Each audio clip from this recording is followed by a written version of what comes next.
They watched her fall in the desert, and not one soul stopped long enough to ask her name. The sun over Mercy Flats had a cruel way of making every man look honest from a distance, turning hats into halos and wagon wheels into circles of gold. But up close there was only dust, heat, and the dry sound of leather creaking under people who had learned to look away. Clara read Ash lay half in the road and half in the scrub, one hand pressed around a dented silver water flask, as if it were the last piece of the world that still belonged to her. Her dress was faded from travel, her boots powdered red, her lips cracked from too many miles beneath a sky that gave nothing back. A freight wagon rolled past first, stacked high with barrels that knocked softly against one another, each one full enough to sweat dark rings down the wood. Clara lifted her hand. The driver saw her. His eyes met hers for the length of one slow heartbeat, then slid away like a man avoiding a debt. The wagon kept moving, leaving behind 2 bright drops of water that fell from a loose spigot and disappeared into the dirt before she could reach them. A second wagon came 20 minutes later, carrying a family under a canvas cover.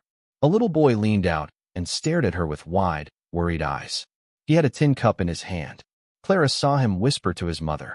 The woman pulled him back so sharply the cup tapped against the wagon rail, spilling a thin ribbon of water into the dust. "Don't look," the woman said, not loud, not kind, just tired in the way fear makes people tired. The boy kept looking anyway until the road bent and took him with it. Clara tried to sit up then, but the desert tilted. Heat shimmered above the ground in silver waves, and for a moment she thought she saw cottonwoods ahead, a line of green beside running water. Then the vision broke apart, and all that remained was mesquite, stone, and the far-off outline of Mercy Flats crouched beneath the noon light. 3 miles. Maybe less. Maybe more. Distance did not matter much when a person had no strength left to spend. She hugged the flask tighter. It had belonged to her mother, hammered thin and bright once, now scraped and dented from years of being carried through places that did not want either of them. Around its neck hung a leather cord, stiff with age, and beneath the dents, under a skin of dust, a small mark had been cut into the silver. Clara had never understood it.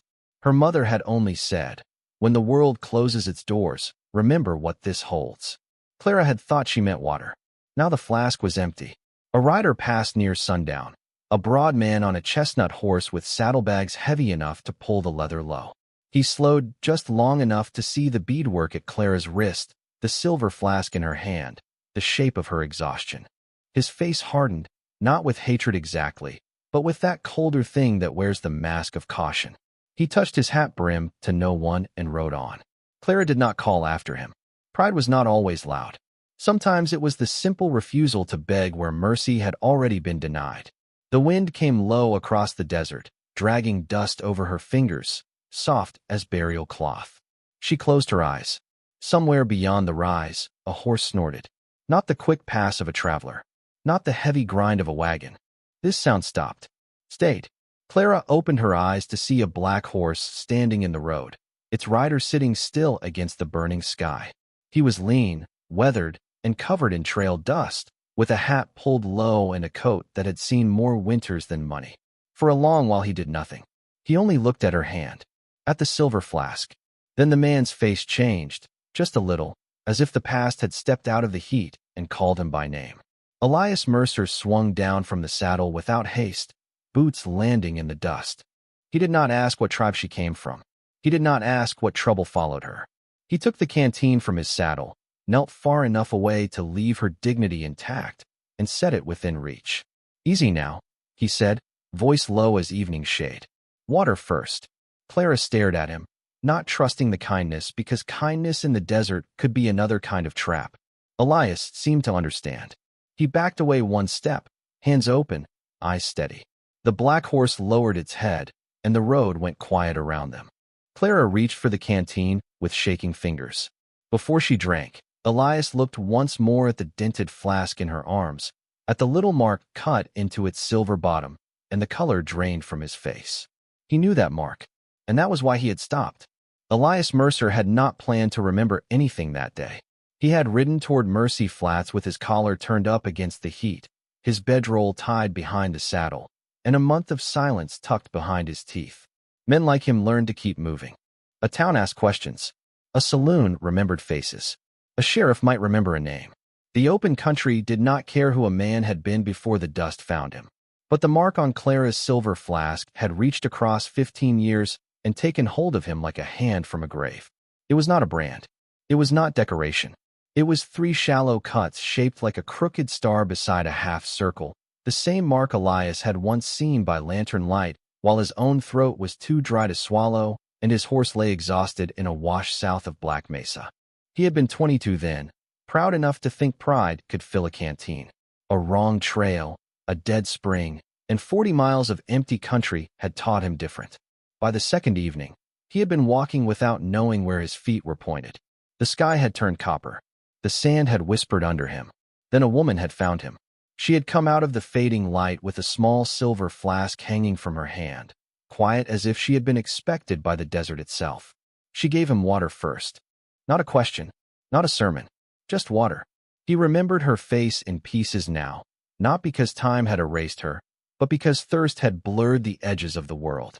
A calm voice, a braid darkened by trail dust, a shawl the color of smoke, and that same mark cut into the bottom of the flask when she tipped it toward his mouth.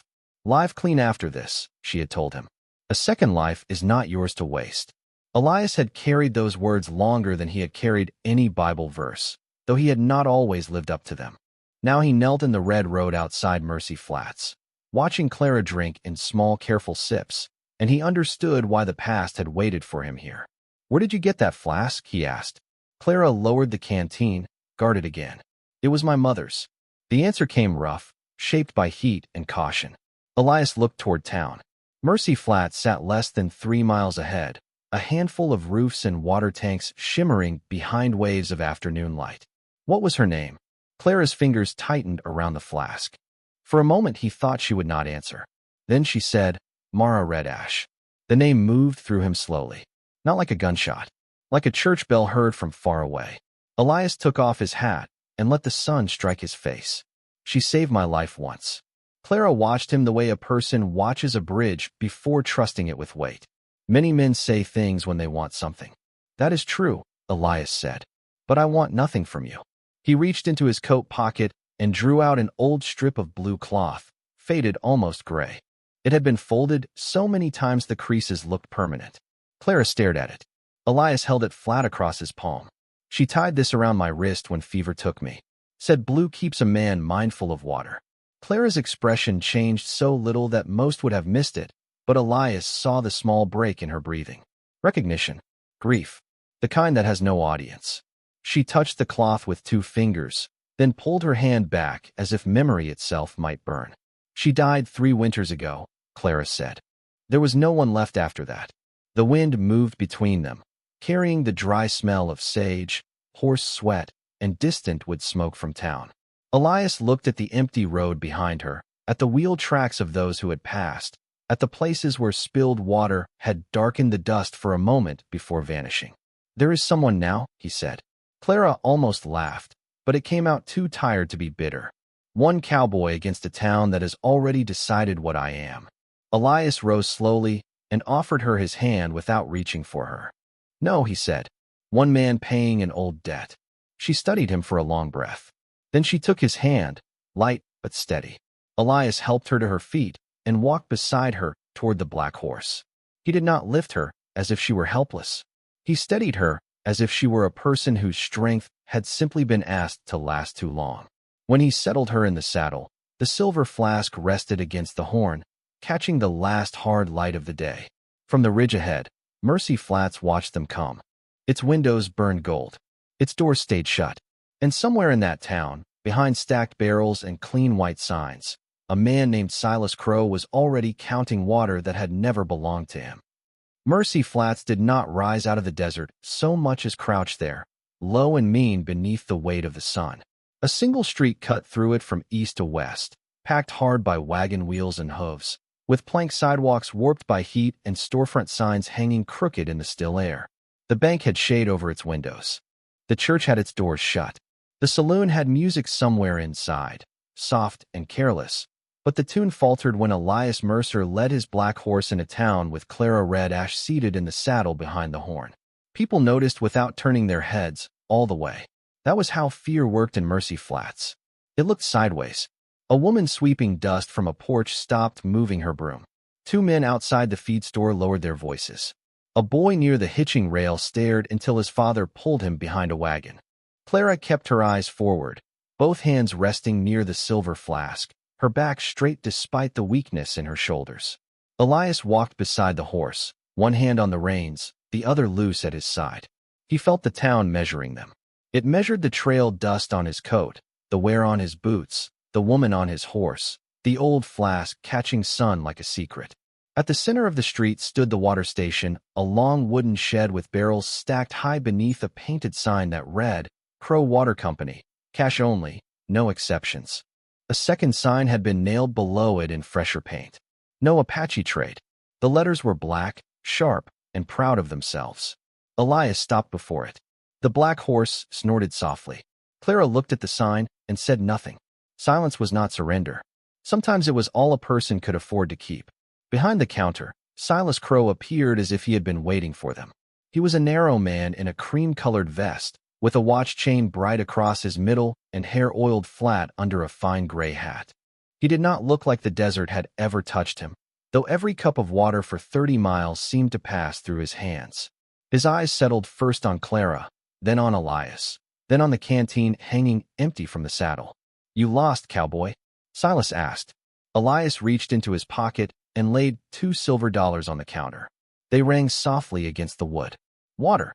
Silas smiled without warmth. "For you, for her." The street changed. Not loudly, just enough. A chair stopped rocking. The saloon doors stopped swinging. Somewhere a mule stamped once and went still. Silas looked at Clara again, letting the moment stretch until every person watching knew he meant to make a lesson of it. "That woman has already been told," he said. "She does not buy water here." Elias did not move. Money is money. Not when trouble brings it. Clara shifted in the saddle, and Elias heard the leather creak under her hands. She spoke before he could. "I came yesterday. I offered my mother's flask and a silver piece. You refused both." Silas leaned his palms on the counter. "You came carrying old lies and asking honest folks to pay for them." A murmur moved through the street. Old lies. The phrase had roots. Elias could feel them under the boards. Silas turned his face toward the gathering townspeople, making his voice larger now. "Since that woman set foot near the north well, the water has dropped 6 feet. 6 feet in 3 weeks. Ask any man here. Ask the sheriff." Near the jailhouse, Sheriff Amos Bell stood in the shade with his thumbs hooked in his belt, eyes lowered beneath the brim of his hat. He was not a bad-looking man. That almost made it worse. Weakness wore ordinary faces. Elias looked from the sheriff back to Silas. "Wells drop in drought." "Not like this," Silas said. "Not after her kind starts poking around ground that feeds this town."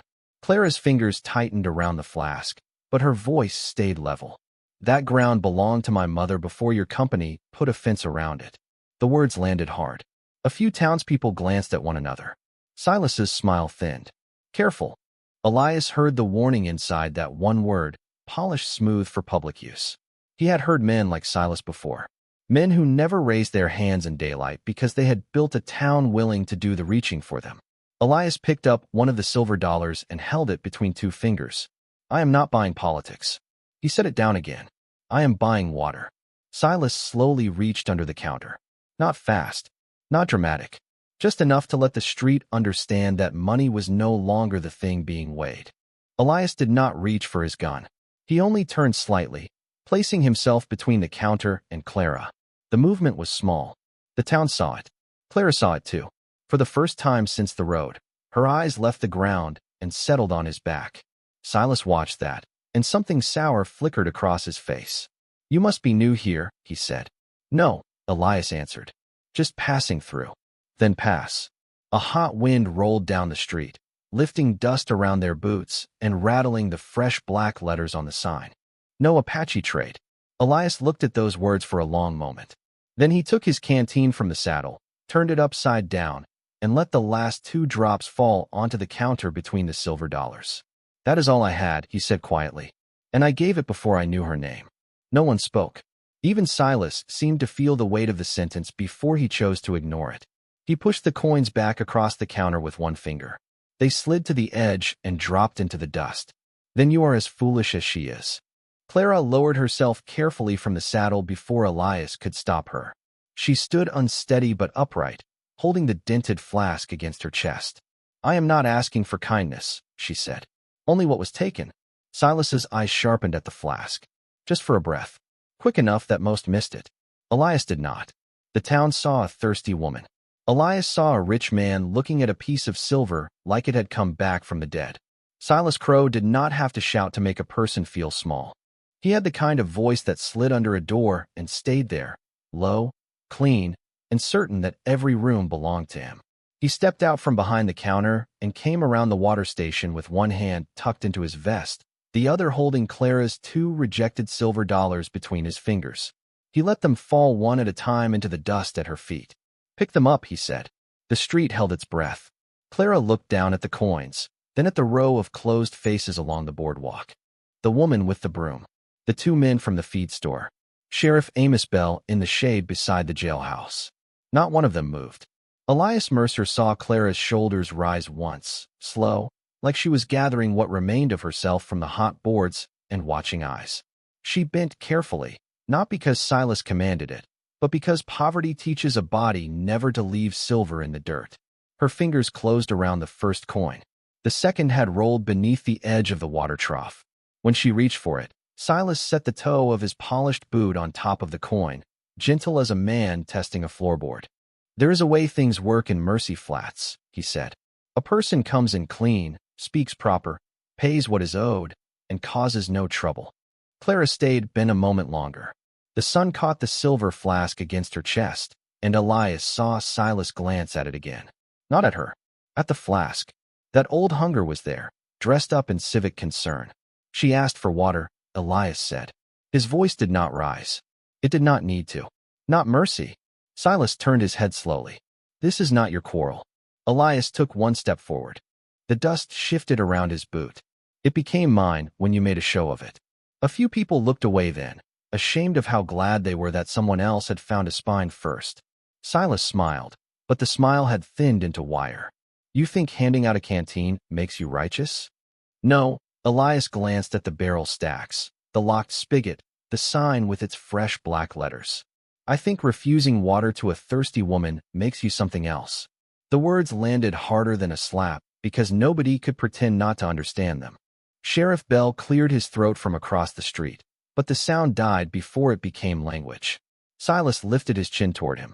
Sheriff, you hear this stranger insulting a licensed business? Amos Bell stepped off the jailhouse porch, slow and unhappy, his badge dull in the late light. Mr. Mercer, maybe you ought to move along before this turns into more than words. Elias kept his eyes on Silas. That depends on who is afraid of words. The sheriff stopped halfway across the street. Clara rose with the first coin in her hand, leaving the second beneath Silas's boot. She did not ask for it again. She looked at the sheriff, and for a moment Elias saw not fear in her face, but disappointment, so old it had become calm. My mother came to this town before there was a town, she said. She showed men where to dig when their children were thirsty. She did not put a fence around the spring. She did not charge a widow for a cup. The boardwalk creaked as someone shifted weight. Silas's expression cooled. Your mother told pretty stories. Pretty stories do not hold deeds. Then show the deeds, Elias said. Silas looked back at him. What?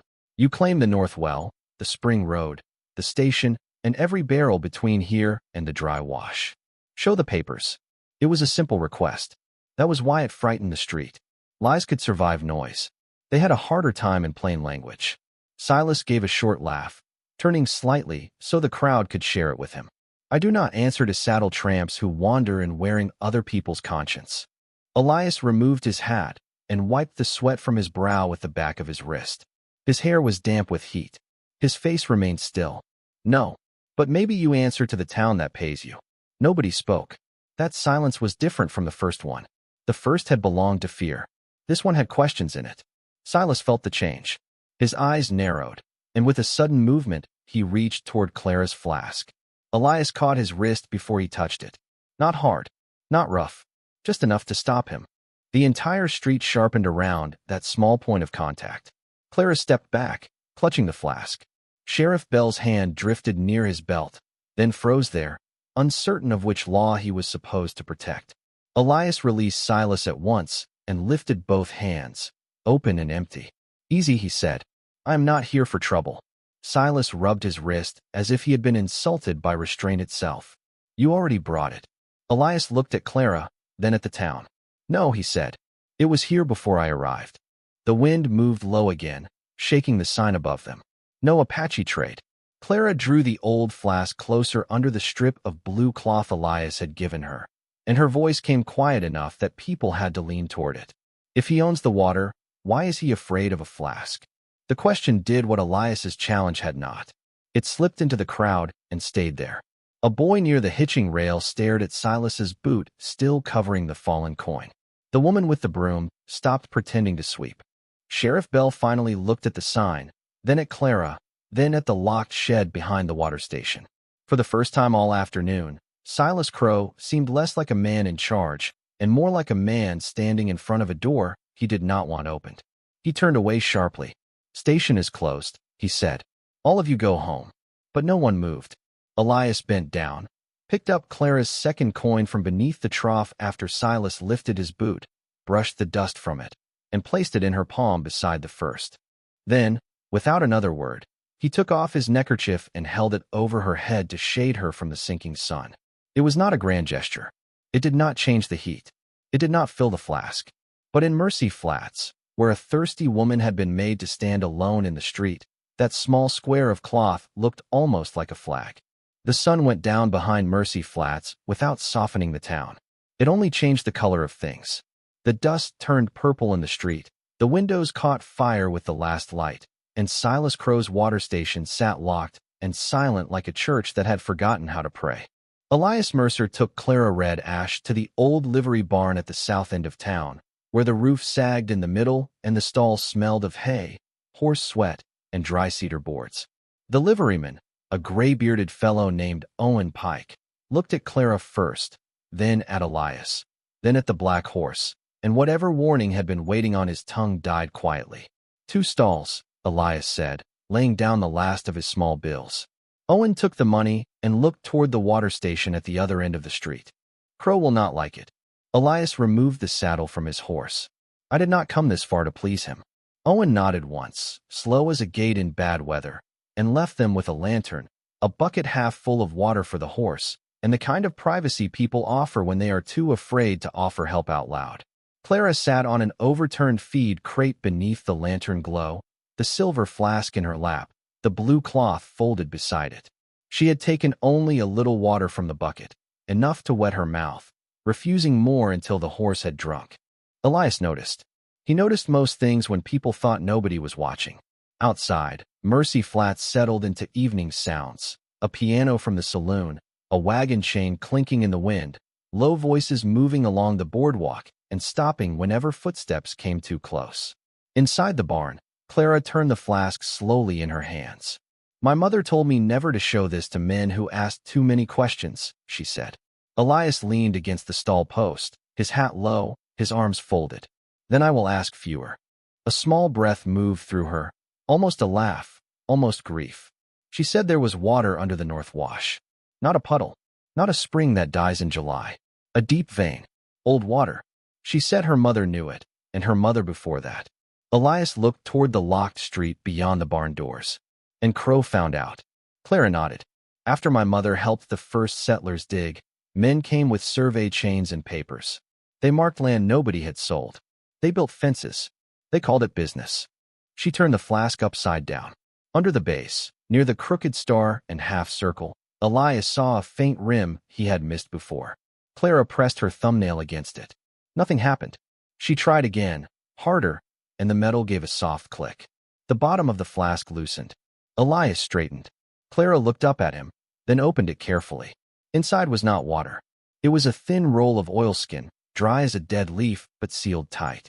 She unwrapped it beneath the lantern. Lines appeared. A ridge. A dry wash. 3 cottonwoods. A mark where the north well now stood behind Crow's fence. Elias felt the barn grow smaller around them. "That is why he kept looking at it," he said. Clara traced one line with her finger. "My mother said the flask held proof." I thought she meant the mark. Her voice dropped. I carried it for 3 years and never knew it opened. Elias leaned close enough to see, but not so close as to crowd her. There, beside the drawn water line, was a name written in careful letters. Mara Red Ash, witnessed by Thomas Bell and Gideon Crow. Elias read the second name twice. Crow. Clara's eyes lifted. Silas's father. The name made the lantern seem colder. A paper did not have to shout. Sometimes a few words were enough to shake a whole town if they had been buried long enough. Elias pointed to the first witness. Thomas Bell. Any kin to the sheriff? His father, Clara said. Outside the barn, a board creaked. Elias's hand moved, not to his gun, but to the lantern. He pinched the flame low. The barn sank into amber shadow. Clara folded the oilskin fast, but the silver flask slipped from her lap and tapped softly against the floorboards. The sound was small. In the silence, it carried. A shape moved beyond the crack in the barn wall. Then another. Men in the alley, speaking under their breath. Elias stepped between Clara and the door. The black horse raised its head, ears forward. One voice whispered. Crow said the flask is all that matters. Clara's fingers closed around the oilskin inside her sleeve. Elias did not speak. He did not need to. The past had opened in their hands, and the town outside had heard the lid come loose. The men in the alley did not rush the barn. That would have taken courage, and courage was not what Silas Crow bought with his money. They waited in the dark, shifting their boots in the dust, speaking low through the cracks between the boards, hoping fear would do the work before their hands had to. Elias Mercer stood still beside the stall door, listening to them breathe. Clara Red Ash sat behind him on the feed crate with the oilskin map hidden inside her sleeve and the empty silver flask resting against her palm. The lantern burned low, turning every nail head into a dull red eye. Outside, one of the men whispered again. He said, "Bring the flask. Leave the cowboy be if he steps aside." Elias almost smiled at that. Men always thought the line between peace and trouble belonged to them until somebody refused to move. Owen Pike's old livery barn creaked in the cooling night, and through the open loft window came the smell of dust, straw, and far-off rain that would never reach Mercy Flats. Clara's voice came quiet behind him. "You should go." Elias did not turn. "You said that already on the road." "Then maybe I was right twice." "Maybe." A shadow crossed the thin gap beneath the barn door. Then a hand tried the latch. Slow. Careful. Elias picked up the dented flask from the crate and stepped into the strip of moonlight near the entrance. Clara's breath caught, but he shook his head once. "Trust me," the gesture said, though trust was a hard thing to ask of someone who had been denied water by an entire town. The latch lifted. The door opened 6 inches before Elias spoke. "Looking for this?" The door froze. 3 faces appeared in the dark gap, rough men with hats pulled low and gilt sitting plain beneath the brims. The tallest one, a cattle hauler named Rusk Tilden, looked at the flask in Elias's hand and swallowed. "Mr. Crow says that belongs to him." "Mr. Crow says many things." Elias stepped closer, but not enough to invite panic. "Did he tell you what is inside it?" Rusk glanced at the others. That glance told Elias more than an answer would have. They did not know. They were hands hired to lift what they were told to lift, men who preferred wages over questions. "Hand it over," Rusk said, though the words came out thinner than he wanted. "We are not here for you." "No," Elias said. "You are here because Silas Crow is afraid of an empty flask." The smaller man on Rusk's left shifted his weight.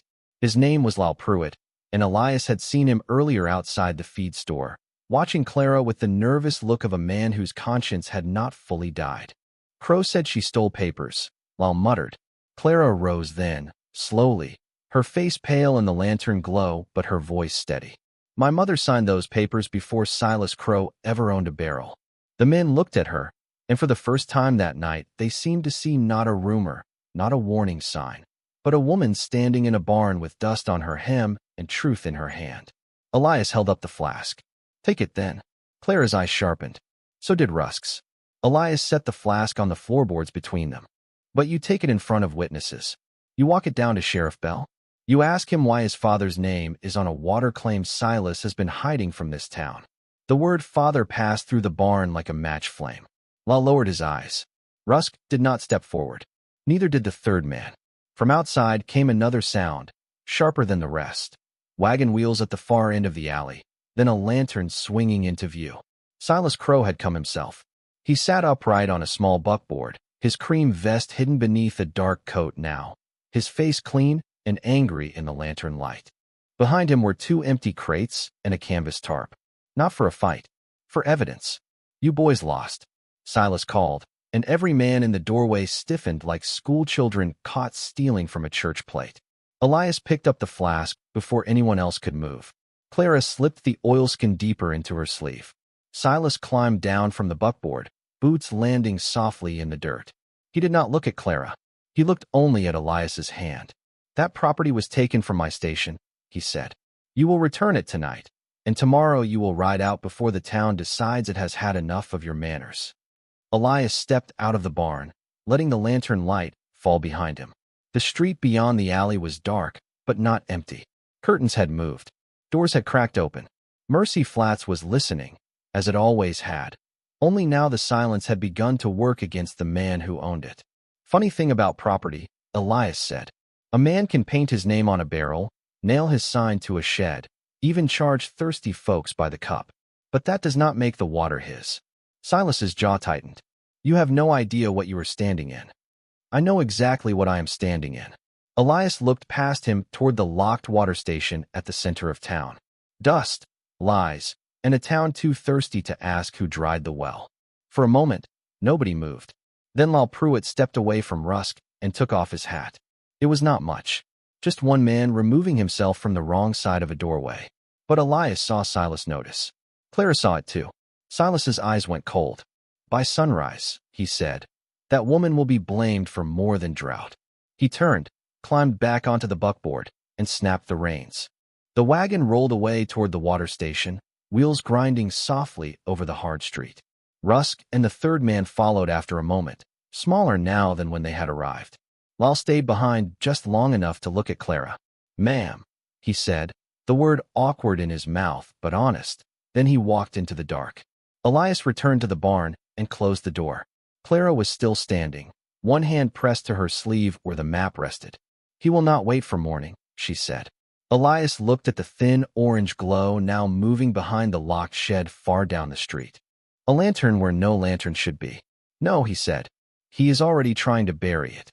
Elias Mercer did not wait for the town to wake up honest. He took Clara Red Ash through the rear of the livery barn and into the narrow alley that ran behind Mercy Flats, where wash tubs, broken crates, and old wagon rims sat silvered under the moon. The orange glow behind Crow's locked shed moved like a secret trying to stay small. It flickered once, vanished, then appeared again through a gap in the boards. Clara walked beside Elias with the oilskin map hidden in her sleeve and the dented flask tied beneath the blue cloth at her waist. She was steadier now, not strong in the easy way people praise from porches, but strong in the way of a fence post that has taken years of weather and still stands. They reached the back of the water station just as Silas Crow stepped out with a ledger under one arm and a small metal box in his hand. He froze when he saw them. For one breath, the three of them stood in a triangle of lantern light and shadow, and the whole desert seemed to listen. "You should have kept riding," Silas said. Elias looked at the shed door behind him. "You should have kept better records." Clara's eyes moved to the metal box. Her mother's name might have been in there. So might have the papers that turned a spring into a business and a gift into a crime. Silas saw her looking. "Whatever she told you is a beggar's tale." Clara did not answer. She reached into her sleeve and drew out the oilskin map. The paper looked small under the moon, too small to frighten a rich man, but Silas stepped back as if it had teeth. Elias saw it. More importantly, a face in the darkness saw it too. Lal Pruitt stood near the feed store with his hat in his hands, watching from 20 yards away. Behind him, another door opened. Then another. Mercy Flats had heard the night shift. A town that would not step into daylight for Clara was beginning to peer out under cover of dark. Silas tucked the metal box behind his coat. "Sheriff," he called, loud enough to shake the nearest windows. "Sheriff Bell." The shout brought Amos Bell from the jailhouse with his shirt half-buttoned and his badge pinned crooked. He crossed the street with a lantern in one hand, blinking against sleep and dread. "What is all this?" he asked. Silas pointed at Clara. "That woman and this drifter were caught behind my station with stolen documents." Elias did not defend himself. He simply turned to the sheriff, asked to see the box. Sheriff Bell looked at Silas. Silas laughed once. "This is my property." "Then show it," Elias said. The crowd grew without moving much. A dozen faces now. Then 20. Curtains. Doorways. The saloon porch. Clara held out the oilskin map toward Sheriff Bell. "Your father witnessed this." That changed him. Not fully. Not yet. But something in Amos Bell's face loosened around the eyes. He took the map with hands that were suddenly careful. The lantern trembled as he read the names. Mara Redash. Thomas Bell. Gideon Crow. The sheriff swallowed. "My father never spoke of this." "Maybe he was not proud of staying silent," Clara said. The words were quiet, but they crossed the street clean. Silas moved then, not toward Clara, not toward Elias, but toward the shed door, as if he could put wood between himself and the truth. Elias stepped into his path. He did not draw his revolver. He did not raise a fist. He only unbuckled his gun belt and laid it down in the dust between them. The gesture made the crowd lean forward. A gun on the ground in a western town was not weakness. It was a question. Elias placed his empty canteen beside it. "Choose what kind of town you are," he said. Nobody answered. Not at first. The wind dragged dust over the gun belt. The canteen rolled once and stopped against Clara's boot. Then the little boy from the wagon stepped out from behind his mother near the mercantile. In his hand was a tin cup. His mother reached for him, but this time she did not pull him back. The boy walked across the street, slow, frightened, and determined, and set the cup beside Elias's canteen. It was such a small sound when metal touched metal. Yet it moved through Mercy Flats like a church bell. Lyle Pruitt came next. He stepped into the open and said, "I saw Crow's men come for the flask. Owen Pike left the livery porch. I gave them shelter. They stole nothing from me." The woman with the broom lowered her head. "My husband dug at the north well. He said there was old stonework below it. One voice became 3. 3 became 10. Not loud, not brave all at once, but enough." Silas looked around and saw something worse than anger. He saw people beginning to remember themselves. Sheriff Bell held the map in one hand and lifted the lantern toward the locked shed. "Open it, Mr. Crow." Silas's mouth tightened. "You do not have the right." Sheriff Bell looked at his father's name on the paper, then at Clara. Shame settled over him like dust he could no longer brush away. "Maybe not before tonight," he said. "But I have it now." Elias bent and picked up neither gun nor canteen. He only stood beside Clara as the sheriff walked to the shed door. Silas reached for his keys slowly, every eye on him, every lie in town holding its breath. When the lock finally clicked open, the smell came out first. Cool wood, damp rope, full barrels, water, hidden in the dark while Mercy Flats had been taught to thirst. The shed did not open like a room. It opened like a confession. Barrel after barrel stood inside, stacked in careful rows from the dirt floor to the low rafters, their iron bands dark with dampness, their wooden sides swollen from all the water Mercy Flats had been told was gone. The smell rolled into the street cool and clean, and for a moment nobody spoke because shame has a sound, and sometimes that sound is silence. Sheriff Amos Bell stepped inside with his lantern held high.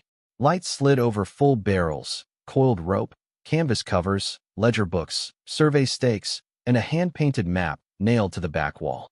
Clara Redash stood just beyond the doorway, still as stone, her mother's oilskin map in one hand and the dented silver flask in the other. Elias Mercer watched her face instead of the barrels. A thirsty town had found water, but Clara had found the shape of the years stolen from her. Silas Crow remained outside, clean coat buttoned, jaw set, trying to look like a businessman caught in a misunderstanding instead of a man surrounded by the truth. "Emergency reserve," he said. His voice came too fast. "Every town keeps one. I was protecting supply until the drought eased." Lyle Pruitt looked into the shed and gave a dry, humorless breath. "That is enough reserve to water cattle clear to Santa Fe." A few men nodded. Others lowered their eyes. Sheriff Bell walked to the back wall and studied the larger map. "North Wash," he said. His voice sounded different now, older. "Old spring line. Storage trench. Stone channel." Clara stepped inside then. The crowd parted without anyone telling them to. She moved to the wall and held up her mother's oilskin. The lines matched. Ridge for ridge. Wash for wash. The 3 cottonwoods marked in faded ink stood in the same place as the 3 black dots on Crow's map. Only one thing had changed. On Silas's version, Mara Red Ash's name had been scraped away and painted over with Crow Water Company. Sheriff Bell turned slowly toward Silas. Where did this map come from? Silas lifted his chin. My father's records. Your father signed as witness, Clara said. Not owner. The sheriff opened the metal box Silas had tried to carry away. Inside were folded deeds, receipts, private notes, and a small packet tied with twine. Bell untied it with fingers that had stopped trembling. The first page was brittle with age, but the ink still held. Water Access Agreement, he read. Mara Red Ash grants the settlement of Mercy Flats use of the North Spring in times of need, without fee, provided the source remains open to all families, travelers, and livestock. No one moved. The words seemed to take the boards out from under Crow's business one by one. Bell read the signatures at the bottom. Mara Red Ash. Thomas Bell. Gideon Crow. His voice lowered on his own father's name, as if each syllable had weight enough to bend him. Elias looked toward Silas. That is not ownership. Silas's eyes flashed. It is survival. I built this station. I hauled barrels. I kept order while fools wasted water and begged for more. You think a dead woman's paper can run a town? Clara answered before Elias could. No, but it can remind one what it was meant to be. That was the line that broke something. Not in Silas. Men like him often broke last. It broke in the people listening. The woman with the broom covered her mouth. Owen Pike took off his hat. The mother of the little boy held her son's shoulder, not to stop him this time, but to keep herself steady. Sheriff Bell folded the agreement with care and placed it inside his coat. Silas Crow, I am placing this station and every barrel in it under town custody until a judge reviews these papers. Silas gave a short laugh. You would choose her word over mine? Bell looked at Clara, then at the barrels, then at the sign still nailed outside. No Apache trade. I am choosing the paper my father should have defended. Silas turned as if to appeal to the crowd, but the crowd had changed. They were still frightened, still thirsty, still ordinary. But ordinary people can become witnesses, and that is often the beginning of justice. While Pruitt walked to the fresh sign, gripped it with both hands, and pulled it from the post. The nails shrieked from the wood, loud in the quiet street. He laid the sign face down in the dust. No one stopped him. Elias bent then and picked up his gun belt from where it lay beside the empty canteen, but he did not buckle it on. He slung it over his shoulder like a thing no longer needed. Clara stood by the open shed with the lantern light on her face and the flask shining against her palm. She did not smile. She did not weep. She only looked at the barrels, then at the people who had passed her by on the road, and her silence made them remember every closed door, every turned face, every drop they had denied. Sheriff Bell handed her the old agreement. Miss Red Ash, he said, the title awkward but sincere. This belongs with you. Clara took the paper, folded it once, and slid it into the hollow base of the silver flask where her mother had hidden the first map. Then she stepped outside and faced the town. For a breath, everyone seemed to wait for anger. They deserved it. Many knew they did. But Clara only looked toward the dry street, toward the little boy's tin cup beside Elias's canteen, toward the families standing in doorways with thirst and regret on their faces. Open the barrels, she said. All of them. Silas stared at her as if mercy had struck him harder than judgment ever could.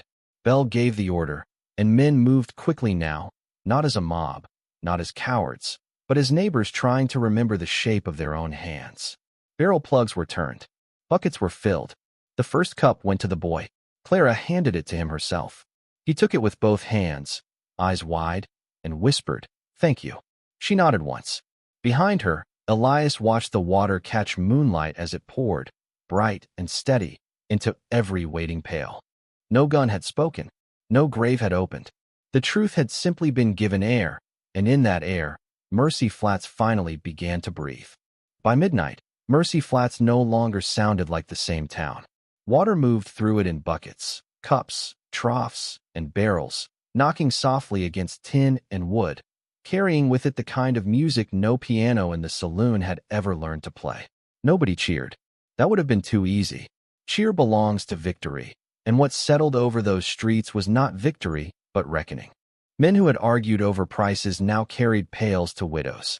Women who had shut their doors now opened them and passed cups to strangers. Sheriff Amos Bell stood outside the water station with the old agreement folded inside his coat and Silas Crow's ledger beneath his arm, his face drawn tight under the lantern glow. Silas sat on the bench outside the jailhouse, watched by 2 deputies and the eyes of a town that no longer mistook ownership for honor. He said little. There are men who can explain away a dry well, a locked gate, even a lie written clean in a ledger, but they have no words when mercy walks past them carrying water for everyone. Clara Red Ash stayed near the open shed until every child had drunk, every horse had been watered, and every family had filled at least 1 bucket. Elias Mercer stood a few steps behind her, his black horse tied near the trough, his gun belt still hanging loose over his shoulder. He had seen towns turn cruel before. He had seen towns turn sorry. Sorry was easier. Clara gave them something harder. She gave them a chance to become decent after it was already late. Near dawn, when the first pale line of morning touched the eastern ridge, Clara walked with Elias to the North Wash. Sheriff Bell came too, along with Owen Pike, while Pruitt, the woman with the broom, and the little boy carrying his tin cup against his chest. 3 miles outside town, they found the place where the old map pointed, a shallow dip between 2 stone shelves, half covered by brush and a collapsed fence. Beneath the dust lay old stonework, just as Clara's mother had known. Not fancy, not grand, only a circle of patient stones placed by hands that expected the future to remember. Clara knelt there and brushed sand from the rim. No one rushed her. Some moments have to be entered slowly. Elias took the silver flask from his saddlebag. During the night, while Mercy Flats filled buckets and lowered its eyes, he had cleaned the dents as best he could and mended the loose base with a strip of brass wire from Owen's tack room. It was still scarred, still worn, but it closed true now. He handed it to Clara without ceremony. Your mother saved me with this, he said. Seems only right it keeps saving folks. Clara held the flask in both hands. Morning light rested on the crooked star and half circle carved beneath it. For a long while she said nothing. Then she stepped to the old stone rim, filled the flask from the first clear seep rising under the sand, and poured the water into the little boy's tin cup. The boy looked at his mother. She nodded through tears she did not try to hide. He drank, then handed the cup back with both hands. Thank you, Miss Red Ash, he said. The title moved through the small group like a gate opening. Clara looked at each of them then. Not with softness. Not yet. Mercy does not erase memory. It only refuses to be ruled by it. This water stays open, she said. For travelers. For families. For livestock. For anyone passing under this sun with an empty canteen. Sheriff Bell removed his hat. I will see it written. Clara looked at him. See it live. The sheriff lowered his eyes. Yes, ma'am. Elias almost smiled at that. Almost. The sun climbed higher, touching the roofs of Mercy Flats in the distance, turning the water in the shallow spring bright as polished glass. Lyle and Owen began pulling away old fence boards. The woman with the broom tied a blue ribbon to one of the cottonwood branches so riders could spot the spring from the road. Nobody asked Clara to forgive them. That would have been another taking. Instead, they worked. Quietly. Awkwardly. Honestly enough for a beginning. By the time Elias tightened his saddle and prepared to ride on, Clara was standing beside the spring with the silver flask at her hip and the old agreement sealed inside it once more. You could stay, she said. Elias looked toward the long road west, where the desert waited without promise. Could, he said, but some debts keep a man moving. Clara nodded as if she understood that too well. She reached into her sleeve and drew out the faded blue cloth, the one her mother had tied around his wrist 15 years before. Elias started to protest, but she folded it into his hand. Then carry water in your memory, she said. He closed his fingers around it. No one embraced. No one made a speech. The West had never needed much language for the things that mattered. Elias mounted his black horse as the first riders from town arrived with tools, buckets, and faces full of quiet shame. He looked back once. Clara stood in the morning light, no longer the woman the road had abandoned, no longer a rumor beneath a cruel sign, but the keeper of a spring that had outlived every lie built over it. Elias touched 2 fingers to the brim of his hat and rode on. Behind him, water moved over stone. Ahead of him, the desert opened wide. Out there, justice did not always arrive with thunder. Sometimes it came as one cup of water, handed to someone everyone else chose not to see. And sometimes that was enough to make a whole town lower its eyes and begin